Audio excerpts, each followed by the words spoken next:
Kasih, jira mas naftanya aku terkasih.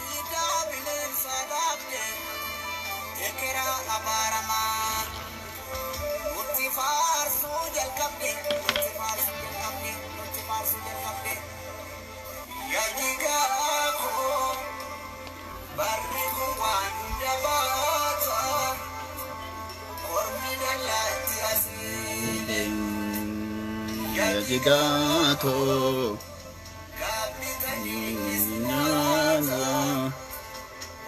sedang di sini, jika aku ya keroko.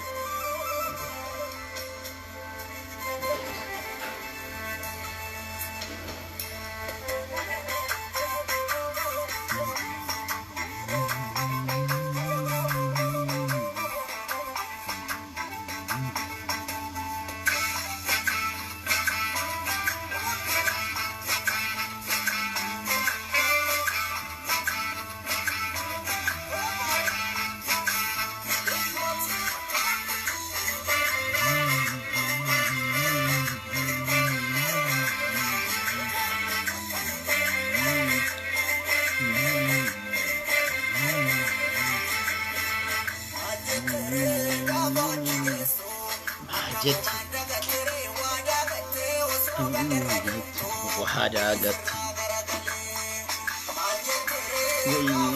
Yesus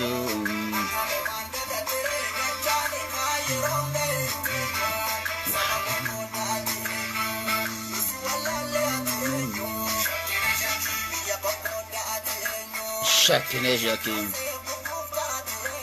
Shakine Shakim Shakine Shakim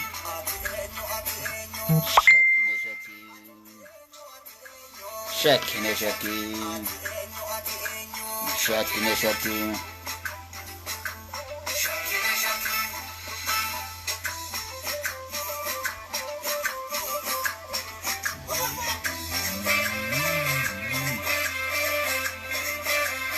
Awo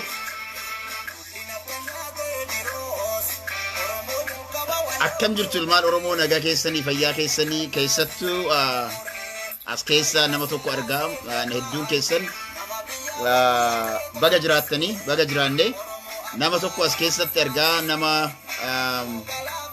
akkaan kabaju baga jiraatte warra biyyarraa warra Rift Valley. So akkam jirtu ilmaan Oromoo nagaa keessanii fayyaa keessanii har'a wanti dhufee fi dhimma barattoota waan ajandaan bakka sadi addamurree ilaaluu dandeenya.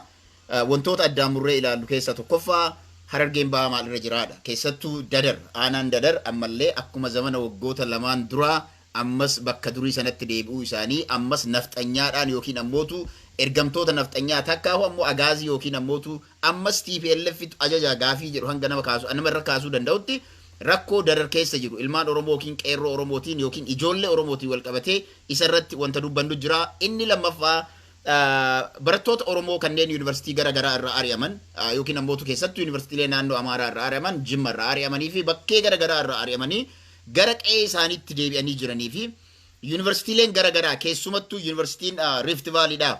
Yuunivarsiitiin Rift Valley'dha. Ijoollee hedduu isaaniitiif iskoolaarshiippii kennaatiin akka barsiisaatiin ture beekamaadha. Har'a ijoolleen kun maal keessa jiru? Maaltu irra gaggeeffamaa jira? Bifa kamiin ilmaan Oromoodha mootummaan kun doorsisaa jira kan jedhu waliin ilaalla. Inni dhumarratti ilaallu ammas hidhamtoota siyaasaa Oromooti. Oromoon hidhamaa yakkaan hidhame tokkollee hin qabu. Oromoon ilmaan Oromoo hundi isaaniitu nama ajjeesee namni hadhaa hidhaa keessa jiru Oromoon hin jiru. Hatee Oromoon hidhaa keessa jiru hin jiru. Oromoon har'a hidhamee hidhaa keessa jiru hundi isaaniitu gaafiin ummata Oromoo haa deebi'uudhaaf hidhame. Kanaaf dhimma hidhamtoota siyaasaa Oromoo mana hidhaa keessa jiran keessattuu dhukkuba koronaa vaayirasii kanaan wal qabatee akkamitti tajaajilamaa jiru bifa kamiin umman Oromoo bira dhaabbachuu danda'a kan jedhu dhumarratti kan ilaallu ta'a. Kanaaf ajandaaleen har'aa waa sadeen kanarratti. Kanaaf ajandaa jalqabaa irraan eegala. Ilmaan Oromoo bakkuma jirtanitti baga jiraattan naga jirtu. Assalaamu alaikum warahmatullahi wabarakatuh. Kanneen amantii musliimaa qabdaniif. So wanti jiru maalidha? At least waan tokko Oromoon waggoota lamaan irraa waan jiru isin yaadachiisa. Waggaa lamaan irraa yeroo Dr. Abiy gara aangootitti dhufu waraana agaaziitiin bulaa ture. Warroonni hedduun namoonni hedduun ni yaadattan. Yeroo jarri kun waraana agaazii jala bulaatiin turte aktivistoonni hedduun isaanii Dr. Abiyyiin huccuucanii qabamee ture. Warra huccuucee qabe keessaa yookiin ammootu hafuura kennuu hin qabnu boqonnaa kennuuf hin qabu. Namtichi kun hatattamaan waraana agaazii waggaa lamaan irraa Oromiyaa irraa kaasee biyya ceesisuu qaba. Sababa jedhuun qabsoon gaggeeffamaa ture, hojiin gaggeeffamaa ture. Aktivistoonni gurguddoon yeroo sanatti namoonni tokko aktivistoonni gurguddoon gatii qabanii yes gatii qabu. Garuu waggaa lamaan irraa wanti ture maali? Yeroo agaaziin biyya bulchaa turetti akkuma Dr. Abiy aangotti dhufeen agaaziin aangoo irraa akka turu yookiin ammootu biyyattiin sun waraana jala buluu akka waraana jala bultu namni godhaatiin ture Dr. Abiy Ahmed. Jaalattanis jibbitanis dhugaan jirtu kana. Sababiin isaa kuni maal irraa ka'aa jennu? Dr. Abiy Ahmed guyyaa abbaan duulaa herrega dogongoraatiin ummata Oromiyaa irratti yookiin ammootu ummata Itoophiyaa irratti waggaa lama dura waraana Oromiyaan emergency state jalatti lakkoofsa herrega abbaa duulaatiin biyyattii sana waraana jala bulchu Dr. Abiy Ahmed namni jedhamu kuni paarlaamaa keessatti Oromoo bakka bu'ee iddoo sanatti sagaleen isaa akka hin laakkamne walgahii irraa hafe. Sababiin inni walgahii irraa hafeef gaafii biraa hin jiru. Sagalee sabaaf sablammootaa yookiin ummata Amaaraa TPLF fi garagaraa argatee muummicha ministeeraa ta'uudha kaayyoon isaa. Erga aangoo sana safee erga amaanaa ummanni isarra kaahee sagalee ummanni isarra isa kennate sagalee takkittii san erga awwaalee ummata 100 bakka bu'a. Sagalee nama tokko ummata 100 bakka bu'a. Sagalee nama 100 erga awwaalee booda aangootti dhufe.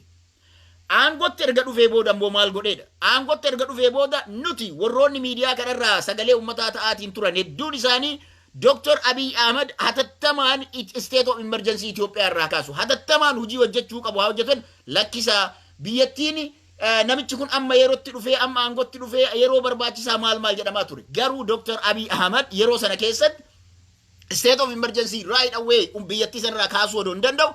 Namni biyyattii sanarra state of emergency dhaan akka turtu goosise isa mataa isaati. Abbaa biraati miti kun. Kanaaf guyyama as dhufe sanarraa jechuudha. Haasawa inni guyyaa jalqaba aangoo jalqabe irraa yoo eegaltan dubbiin har'allee ifa ta'u kan kaleessallee dubbachaa turree fi nama hedduuf hin galle isaa kana.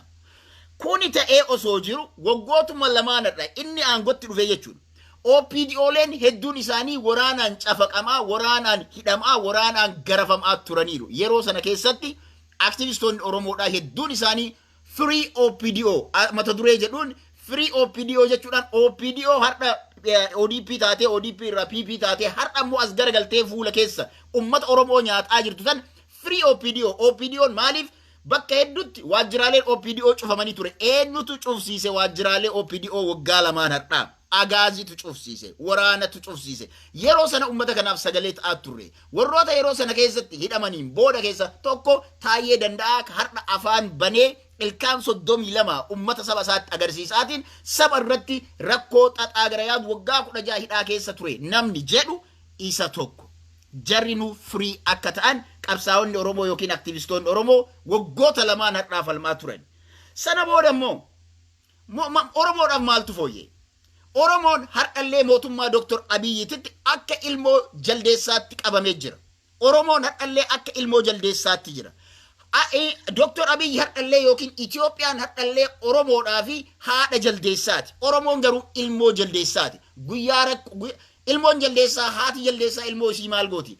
Yeroo roobaa dudda irratti baatti. Yeroo qorraa garaa jalatti baatti. Yeroo lamaanuu ilmoo isiitiif yaaddee osoo hin taane ofiif yaaddeetii jedhama. Akkasuma Dr. Abiy Ahmed guyyaa ofii isaatii rakkatu Oromoon qeerroon maal jedhamaa ture? Qeerroodhaan wanti inni jedhaa ture yelawxuu motor qeerroonoo jedhamaatiin ture. Garuu erga rakkoo sana jalaa bahanii booda erga guyyaan suni dabree booda hadha Oromoon dararfamaa jira. Hadha qeerroon hidhamaa jira. Hidhaa Oromoodhaan Oromoon irratti raawwachuu hin dandeenyetu Oromoo irraan gahaa jira. Kanaaf Oromoodhaaf ilmaan Oromoo harreedhaa miti. Harreen maal seetan marga jala kaa'anii sana booda itti fe'atu. Har'a ilmaan Oromoo harree godhanii akka ilmaan Oromootitti itti fe'achuu ilmaan Oromootiif ammoo waan ofii barbaadan qofa afoo qabu sanuu yeroo Oromoon barbaadutti osoo hin taane yeroo ofii barbaadanitti akka aangoo isaanii dheeressuuf malee saba Oromootiif yaadanii wanti mootummaan kun godhaatiin jiru tokkolleen hin jiru. Kanaaf Halima Haji, I will seriously throw out you yo adabattee adabii caqasadhu yookiin bahi as keessaa deemi. Dubbiin siif hin galle gabroota akka keessanii kanatu rakkoo uummata Oromoo irraan gahaa waan jiruuf jechuudha. Kanaaf dubbiin jiru maali? Oromoon ba'aa itti fe'achuun qeerroon Oromoo kan kaleessa injiina motoraati jedhan har'a ammoo adda durummaadhaan hidhaa keessatti kan dararamaa jiru ilmaan Oromooti. Har'a hidhaa keessatti dararaan addaa jechuudha. Hidhaa keessatti tumaatiin addaa garaffin addaa fagoorraan deemina. Jimmarraa as eegala. Ilmaan Jimmaa mana tokko keessatti hidhanii yeroo garaffii akkasii garafan yeroo waraanaan garaadhaan lafarra deemsisan kanneen bakka biraa ammoo dhiisa. Ilmaan Oromoo 200 ta'an mana hidhaa Abbaa Saamu'eel jedhamu kan Tigreenuu Oromoota hamtuu qofa keessatti dhufaaf qopheessite osoo mana hidhaa sana jarri sunuu hin xumurin mana aduu hin qabne mana qorri isaa akka mana gaara mul'ataa Iyyaasuun keessatti hidhame kan jedhamu kan dhagaadhaan sooqiddaan ijaarame jechuudha. Mana hidhaa bifa sanaa kan akka malee qorru bifa sanaan kan ijaarame keessatti har'allee ilmaan Oromoo hanga 200 ta'an 72 dura akka achi keessatti galchanii jiran isin hin turre. Kanaaf har'allee eenyutu hidhamaa jira, har'allee eenyutu dararamaa jira. Oromoodhaaf maaltu fooyyee? Kaleessa Oromoo dheessa turte, har'a Oromoo dheessa jirraadha.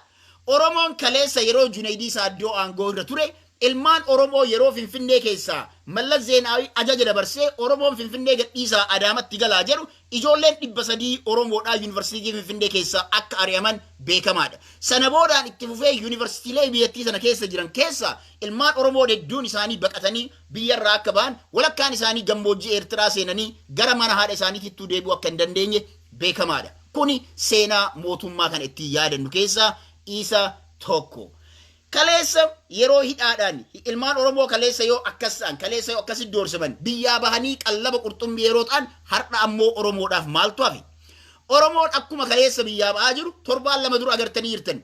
Ijoolleen gara South Africa deemtu konteenara tokko keessatti nama 60 jala ga'u akka dhumate agartanii jirtan. Eenyutu dhumate? Eenyutu du'aa jiraadha? Oromoon osoo isaaf dabarte, Oromoon osoo mirga dimokiraasii qabaate, qeerroon Oromoo hadhallee osoo hojjatee kan jiraachuu danda'u taateeti. Maal gochuu konteenara keessatti lubbuun ilmaan biyya sanaa dhumataan gaafii kana isiniifan dhiisa. Kanaaf hadhallee hidhaan doorsisaan barnoota yuunivarsiitii irraa ilmaan Oromoo ari'amuun akkuma itti fufetti jira. Yuunivarsiitiin cufame jenna malee wanti Abiyyiin irratti dhaabbatee hin jiru. Yuunivarsiitiin kan cufame ilmaan Oromoo waan godhadhabanii ilmaan Oromoo mirga isaanii kabajuu dadhabuu mootummaa irraa kan ka'e yuunivarsiitiileen cufaman koronaa duratti warri cufame jechuudha.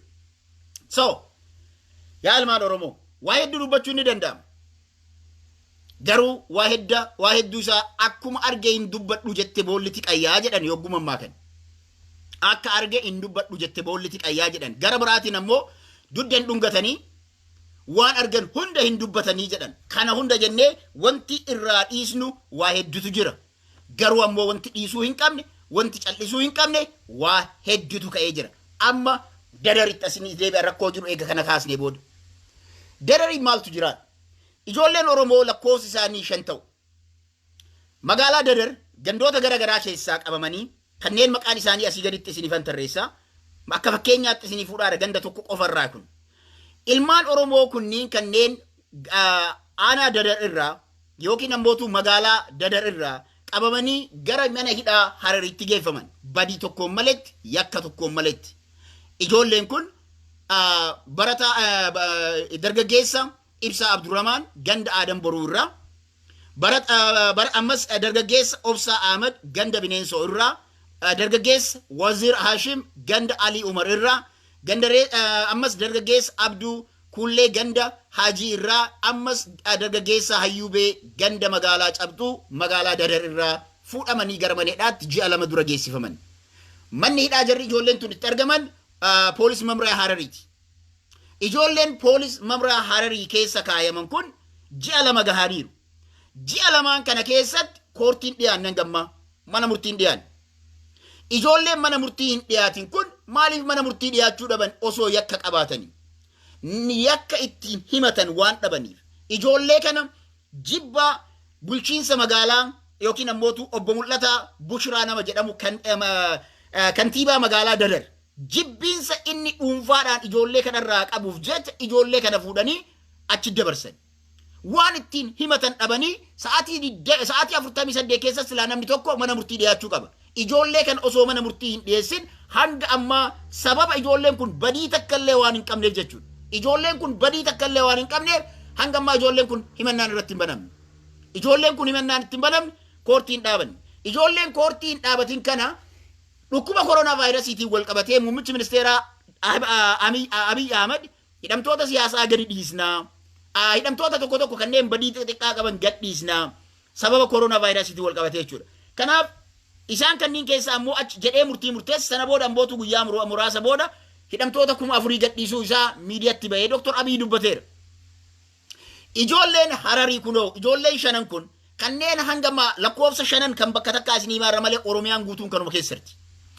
Ijoolleen shanan kun garuu kan hangarraa himannaa irratti hin banamin kan namni tokko achi buutee isaanii hin beekne kan yeroo ammaan tanaa sababa dhukkuba koronaatiin maatiin dhaqee qoonqoo hin geessineef yookiin ammoo waan ijoolleen kun nyaattu geessuu fi hin dandeenye manneen hidhaa Oromiyaa keessattii fi federaalaa keessatti illee guyyatti ammoo qoonqoon isaan nyaatan kan qarshii 15 qofa yookiin ammoo daabboo takkittii bituu waan hin dandeenyeen kan jiraatan maatiin isaanii midhaan qoonqoo nyaattuu fiduuf hin danda'u.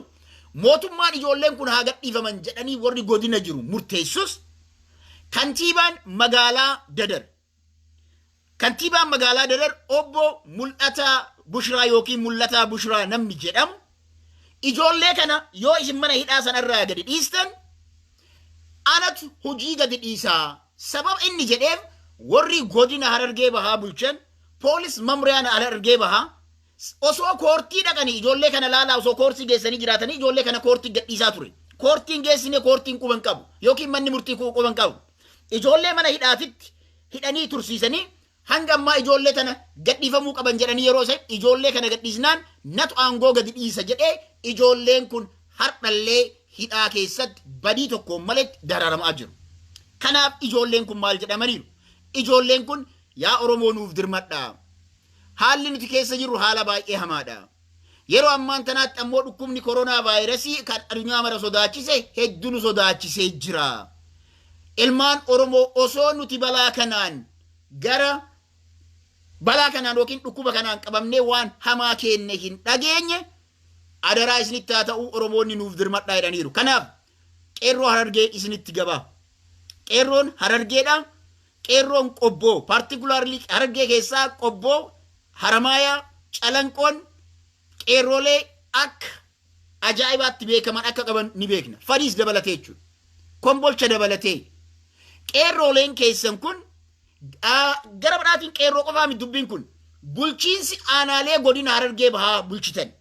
Aanaalee 17 yookiin amma immoo 21 ta'edha. Gara 16 gara 21 aanaaleen turtan bulchoonni magaalaalee hunda bulchitan yeroo isin saba keessan irratti dhukkubni addunyaa fixee yeroo addunyaan yakkamtoota ciccimooyyuu Ameerikaa fa'aa keessatti gadi dhiisan osoo miidiyaa addunyaatiin dhageettan ilmaan ganda keessanii ilmaan fira keessanii sababa jibbaa dhuunfaa keessanii yookiin nam tokkootiif qofa mataa keessaniitiif qofa ilmaan Oromoo mana hidhaa keessatti dararuun keessan hedduu nama gaddisa. Kanaaf bulchisoota godinaalee aanaalee godina Harargee bahaa irra jirtan kantiibaalee magaalaalee godina Harargee bahaa irra jirtan hundi keessan yoo Oromoodhaaf kan rifattan taate bulchaa magaalaa Dadar kana qorattanii hojii irraa gaggeessanii hatattamaan ilmaan Oromoo kun hidhaa irraa gadi bahuu qabu. Mootummaan Itoophiyaa ammoo yaadadha magaalaan Dadar magaalaan nafxanyaa fakkaataa jirti. Magaalaan Dadar Gondar fakkaachaa jirti. Dhugaa walii himuudhaaf yoo taate. Amma dura waggaa 2 yeroo obbo Lammaa Magarsaa aangootti dhufee jijjiiramni kun karaa ni qabata jedhame bulchaa aanaa sanaa namni ta'e ilmaan Oromoo hedduminaan dararaa ture. Ani ajaja obbo Lammaa Magarsaa hin fudhadhu. Ani kan fudhadhu ajaja obbo Magarsaa ajajuu hin danda'u jedhaa ture. Hardhallee yeroo waggaa 2 booda ummanni magaalaa Dadar wanti isaan irraa gahaa jiru maali? Murtii muummichi ministeeraa Itoophiyaa bulchu Dr. Abiy Ahmed ajaje murtii isaa yoo kantiibaan magaalaa takkaa hin fudhadhu yoo jedhu murtii bulchiinsi godina Harargee Bahaa yookiin ammoo waajjirri poolisii godina Harargee Bahaa murteessu yoo bulchaan magaalaa takkaa hin fudhadhu jedhu aanaan dadar har'allee TPLF'n bulaa jira moo agaaziidhaan bulaa jiraan gaafii guddaa kan namatti kaasudha. Kanaaf ilmaan Oromoo bakka hunda jirtan aanaa kanarratti nama magaalaa dadar kantiibaa magaalaa dadar ta'e kana ummanni Oromoo hatattamaan nama kana ofirraa akka darbu san ta'uu baannaan qeerroon namoota gabroonfatoota akka kanaatiif dantaa osoo hin qabne tarkaanfii yoo fudhatan maatii isaatitti maatii waan barbaachisu fudhaa dhugaa walii himuuf taate namoota gadhee tokko magaalaa Oromoo takka fuudhee hadhallee sirna TPLF'tiin bulcha hadhallee yoo an aangoo irraa ka'e an aangoo gadi dhiisa ilmaan Oromoo kun kan jedhamu sila dadar ummata miliyoona ol hin qabdu dadar jechuun aanaa Harargee Bahaa keessaa aanaa turaa aanaa muuxannoo guddaa qabu magaalaa guddoo tokko kan godina Harargee Bahaatu ta'uu dandeettu jechuudha. Yoo maal ta'u ilmaan dadar keessaa namni tokko dhabamee namtichi tokkochi kun godina Harargee hunda jimbiilfachiisaan gaafiidhaan. Kanaaf kuni ajandaa tokkoffaa fi ajandaa kana ilmaan Harargee aktiivistoota warri ofiin jettanii miidiyaa kanarraa lallabdan dhimmi Harargee dhimmi dadar dalagaa hojii isiniif haa ta'uun jedha. Tokko kana. Lammaffaan dhimma barattoota yuunivarsiitii irraa ari'amaniiti. Barattoonni yuunivarsiitiilee garaagaraa irraa ari'aman keessattuu barattoonni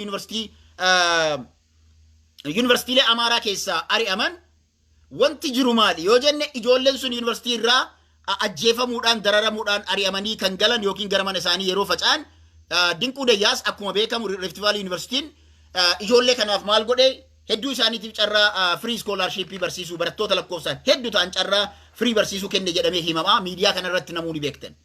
Lammaffaa ammoo warri carraa scholarship sanaa hin argatin maatiin isaanii yuunivarsiitiilee garaagaraa yookiin kolleejota garaagaraa keessatti akka maallaqa kafalanii fi barsiisaatiin jiran beekamaadha.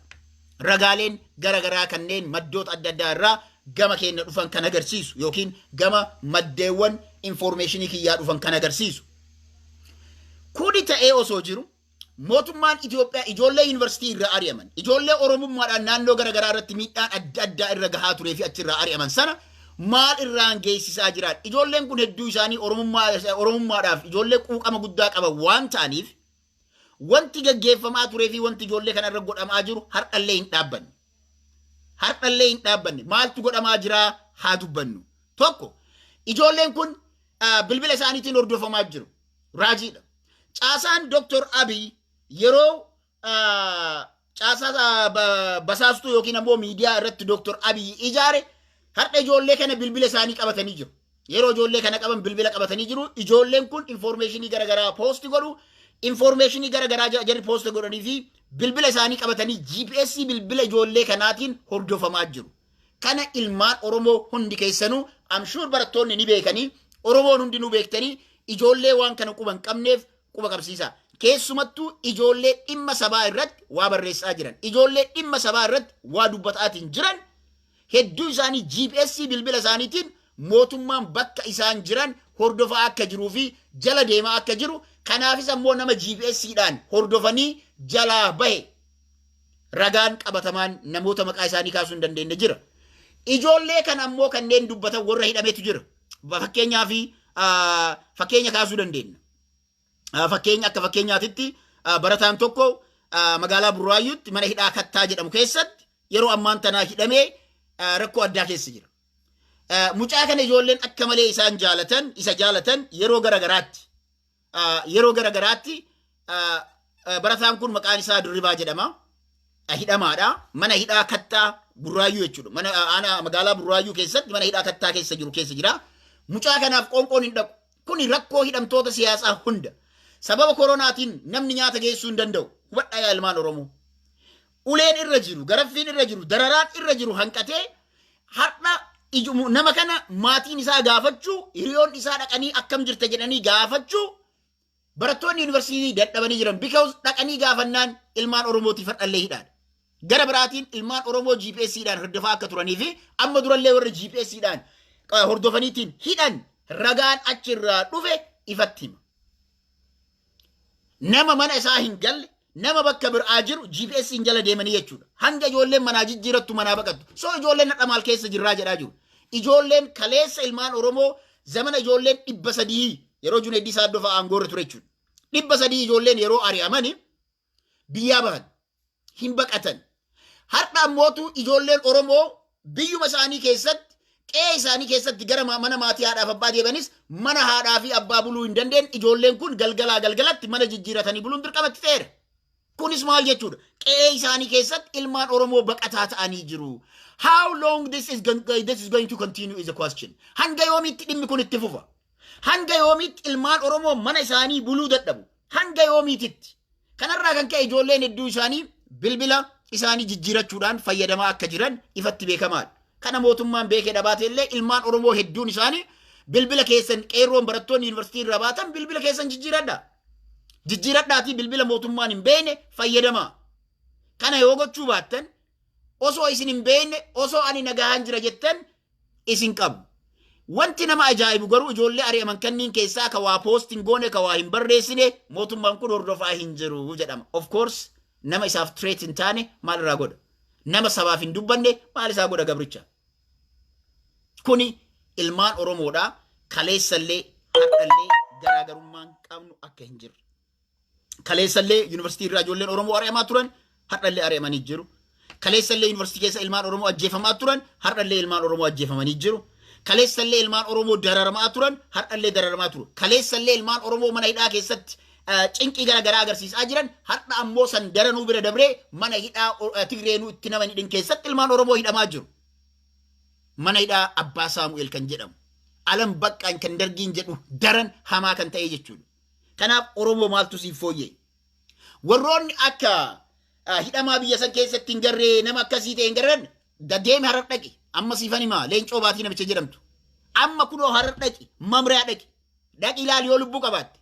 Deemi Burraayyuu Kattaa dhaqi. Barataa Dirribaa jedhamu hidhamee achi jira. Ati garuu manni hidhaa 4 kiiloo ati keessa deemtu sanatti barata achi keessatti hidhan eegdaa 4 kiiloo keessatti si'ii fi abiyyitu achi keessatti habashaadhaan hidhamee ta'a malee barataan Oromoo 4 kiiloo keessatti hidhamuu hin danda'u. Namni barataa Oromoo rakkoo Oromoo beekuu barbaade iddoo manneen hidhaa jiran deemi mana hidhaa Abbaa Saamu'eel dhaqi ilaali. Deemi Qaallittii dhaqi ilaali. Deemi manneen hidhaa Finfinnee keessa jiran hunda isaanii daawwadhuu siin jenna. Maqaa Oromootiin aangoo irra teettee Oromoon hin hidhamne, Oromoon hin dararamne, Oromoon hin rakkanne, bilbilli irraa hin cufamne kan jettu gabroonfataan ilmaan Oromoo goobanaa fi ati garaagarummaa hin qabdu. Kaleessa goobana Milinik ergataa ture har'a ammoo Dr. Abiyyiin Abashaan yookiin ammootu Daani'eel Kibrat ergataatiin jira. Har'a ammoo jaartiin isaa isa ergataa jirti. Gondarootatu ergataa jira. Wanti Oromoodhaaf fooyya'e hin jiru. Oromoon rakkoo keessa jirti. Rakkoo Oromoon keessa jiru kana keessaa bahuuf Oromoon ijaaramuun, Oromoon hidhachuun, Oromoon ka'ee ammallee qabsoo isaa itti fufuun dirqama ta'a. Oromoon akka of duuba hin deebine qabsoo isaa garaa hidhatee yoo kan ijaaramne, yoo kan hin dubbanne, yeroo ganda tokko keessatti rakkoon dhalatu, Oromoon ganda biraa yoo kan callisu taate, yeroo Harargeetti rakkoon ka'u, yeroo bulchaan dadar, bulchaan magaalaa yookiin kantiibaan magaalaa dadar, ilmaan Oromoo hidhee hiikamtee ilmaan Oromoo qe'ee isaaniitti galuu hin dandeettu jedhu. Ijoollee kana galuu hin dandeettu miti. Hiikaati garuu dadaritti akka hin deebine illee osoo namni namaan jedhe waan tokko beekaa. Hiiktan taanaan ani aangoo gadi dhiisa yoo jedhu Oromoodhaaf har'allee manni barumsaas, manni hidhaas bakkeen Oromoon itti turu jechuudha. Manni itti jiraatu, bakkeen itti turullee, bakkeen itti hidhamu, bakkeen itti baratullee mana hidhaati. Sanuu mana hidhaa keessatti hanga dhiyoo kana waan Oromoo barsiisaa turan agartaniirtuumi. Goobanaan goota kennaa Milinik biyya kana ijaaree Oromoon ammootu biyya kana bakka biraatii fure jedhanii barsiisaa jiru mana hidhaa keessatti. Kuni salphina. Kuni salphina. Mana hidhaa keessatti hidhuun waan tokko. Dararuun waan biraati. Garuu seenaa isaan barsiisaa jiran seenaa Oromoon biyya san keessaa qabsoo Oromoon biyya san keessa akka qabsoota akka illee hin qabne warroonni ammoo galata qaban isaan biratti Goobana Daacceefaa akka ta'an Taayyee Danda'aa fa'aatu waan barsiisan barreessee itti kennaara. Kuni salphina olaanaadha Oromoodhaaf. Kanaaf yaa Oromoo yoo kan fala barbaaddu yoo qabsoon tanteetan kaleessa ilmaan kumaatamaan itti gabbarte sun firiisii arguu kan barbaaddu yoo balansitti as deemaa jiru rakkinni as deemaa jiru kun narraa haa dhaabbatu jettee kan yaaddu ijaarame. Oromoo daangaa tokko yeroo miidhamu Oromoon daangaa biraa jiru buqqa'ee ka'ee mana isaatii bahee sagalee ta'uufiin dirqama ta'a. Kana ta'uu baannaan gabrummaan Oromoo irraa hin baatu. Gabrummaan Oromoo irraa hin baatu. Kanaaf inni yaanni koo kan dhumaa dhimma hidhamtootaati. Kuni ajandaan kun dhimmoota hidhamtootaatiin yookiin dararaa ilmaan Oromootiin wal qabatee guyyaa sadaffaadhaaf sheer godhee jira. Keessattuu isa kana kan nama gaddisiisu kan barataa magaalaa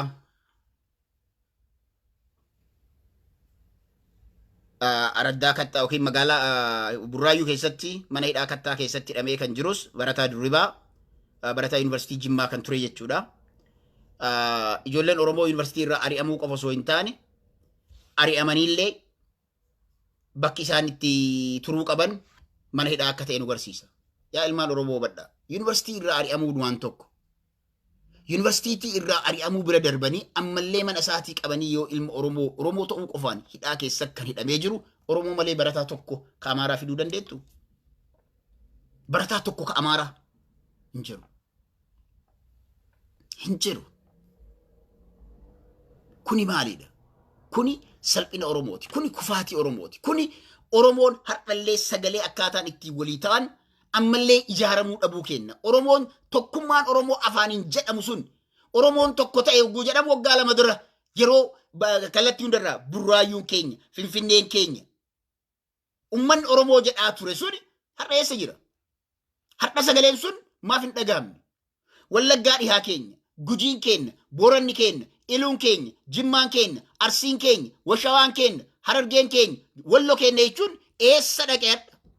Kaleessa waggaa lamaan har'a ummanni Walloo irraa ka'anii yeroo Harargeedhaa fi Baale deeman har'a hoo hariiroon sun mootummaan Dr. Abiy erga aangootti dhufee wanti sun akka faca'u godhe.